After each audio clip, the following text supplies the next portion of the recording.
Mark Zuckerberg wears the same gray shirt every day. Steve Jobs wore the same black turtleneck. Barack Obama wore identical suits. Are they just boring, lazy? No. They discovered something that most people never figure out. And it's backed by science. In the next few minutes, I'm going to show you why the world's most successful people limit their wardrobe, and how this same principle can transform your discipline in any area of life. Everything you've been told about self-discipline is wrong. Scientists have spent decades studying why some people follow through and others don't. And what they found changes everything. Willpower. It's not what you think. Motivation? Nearly useless. The actual science behind discipline is completely different. From what we've been taught, let's start with the biggest lie. That disciplined people just have more willpower than you. In 1998, psychologist Roy Baumeister ran an experiment that changed everything we know about self-control. He brought students into a room with fresh-baked cookies and radishes. Half could eat cookies, half could only eat radishes. Then both groups had to solve impossible puzzles. The cookie group tried for 19 minutes on average. The radish group? They quit after 8 minutes. Why? Because willpower is a limited resource. It depletes throughout the day. Baumeister called it ego depletion. Every decision you make, every temptation you resist, every time you force yourself to do something, it drains the same tank. This is why you can resist donuts at breakfast, but destroy a bag of chips at night. It's not weakness, it's biology. But here's where it gets interesting. Because if willpower runs out, how do disciplined people stay consistent? That's where real science comes in. The first scientific principle: reduce the number of decisions you have to make. Barack Obama wore the same suit every day as president. Mark Zuckerberg wears the same gray t-shirt. Steve Jobs had his black turtleneck. Why? Decision fatigue. A study published in the Journal of Personality and Social Psychology found that judges were 65% more likely to grant parole at the start of the day versus the end. Same cases, same judges. The only difference? Mental fatigue from making decisions all day. Here's what the research shows. The fewer decisions you make about discipline, the more disciplined you become. This is called choice architecture, designing your environment so the right choice is automatic. Real-world applications from the research. A 2016 study in the Journal of Consumer Research found that people ate 31% less candy when it was moved, just 6 feet away from their desk. Same people, same candy, just 6 feet. Another study showed gym attendance increased by 50% when people packed their gym bag the night before. The pattern is clear. Physical friction equals mental resistance. When researchers studied people who successfully built new habits, they found one common factor. They modified their environment first, not their willpower. Want to read more? Put books where you sit. Want to eat healthier? Put healthy food at eye level in your fridge.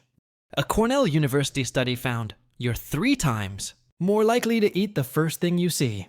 But environment is only half the equation. Because what happens inside your mind is even more powerful. The second scientific principle: your behavior follows your identity, not your goals. James Clear talks about this in Atomic Habits, but the research goes back decades. In the 1970s, psychologists discovered something called self-perception theory. Basically, you become what you repeatedly do, but it works in reverse too. When you see yourself as a certain type of person, you automatically act that way. Here's a study that proves it. Researchers took 2 groups trying to quit smoking. They asked one group, "Do you want to be a non-smoker?" They asked the other, "Are you a non-smoker?" 1 word difference. But the group that said, "I am a non-smoker," had a 3 times higher success rate. Why? Because wanting to be something requires constant willpower.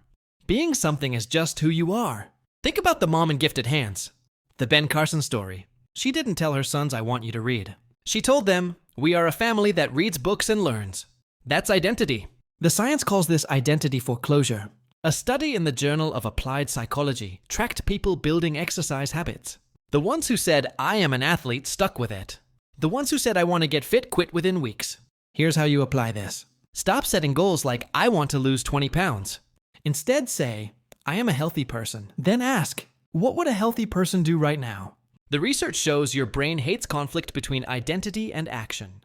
When you shift your identity, your actions align automatically. But, and this is critical, there's one more piece. Because even with the right environment and the right identity, people still fail. Here's why. The third scientific principle: lower the barrier to entry. B.J. Fogg at Stanford spent 20 years studying behavior change. His research found that motivation is unreliable, but tiny actions are powerful. He created something called the Fogg behavior model. It says, behavior equals motivation plus ability plus trigger. Here's what matters. Ability beats motivation every time. In one study, people who committed to 1 push-up per day were more likely to build a workout habit than people who committed to 30 minutes of exercise. Why? Because the push-up group never missed. The exercise group missed constantly and gave up. The research calls this minimum viable habit. The smallest action you can't say no to. A study published in the European Journal of Social Psychology found it takes an average of 66 days to form a habit. But here's the key. The people who succeeded weren't the ones doing the most. They were the ones who never missed. Consistency beats intensity in every study. The other part of Fogg's research, habit stacking. You attach a new tiny habit to an existing one. After I pour my morning coffee, I will read 1 page. After I brush my teeth, I will do 10 push-ups. A 2019 study in health psychology found that habit stacking increased adherence by 91% compared to standalone habits. Why? Because you're not relying on motivation or memory. You're using an existing behavior as a trigger. Remember the mom from Gifted Hands? The Ben Carson story? She didn't demand her sons become geniuses overnight. She said, read 2 books a week and give me reports. That was the minimum, but it changed everything. Now here's where most people mess this up. Before you run off and try to implement this, you need to know the 3 traps that kill discipline. Because even highly disciplined people fall into them. Trap number 1, making it complicated. The moment your system requires a spreadsheet, an app, and a 30-minute setup process, you've already lost. Keep it stupid simple. Trap number 2, all or nothing thinking. Missing 1 day doesn't mean you failed. Every disciplined person has missed days. The difference?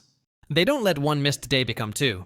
They get back on track immediately. One Navy SEAL told researchers, I've never missed twice in a row. Once is life. Twice is a choice. Trap number 3, discipline for discipline's sake. Every system needs a why. If you're being disciplined just to prove you can be disciplined, you'll burn out. The people researchers studied were disciplined about things that mattered to their bigger goals. You don't need to be disciplined about everything. You need to be disciplined about the things that move your life forward. So let's bring this home. The 3 systems disciplined people actually use. 1, they design their environment to make discipline automatic. 2, they shift their identity first, then let behavior follow. 3, they keep the bar low with minimum viable discipline. Consistency over intensity. Here's your homework. Pick 1 area of your life, just 1. Apply these 3 systems this week. Change your environment. Shift how you see yourself. Lower the minimum action to something you can't say no to. Then watch what happens. Because here's the truth nobody tells you. Discipline isn't about being perfect. It's about building systems that work even when you're imperfect. Start small, stay consistent, and prove to yourself that you're the kind of person who follows through. If you want more content on building these systems, hit subscribe. Next video, I'm breaking down the neuroscience of why habits stick and the exact timeline your brain needs to rewire itself. Let's build that discipline together.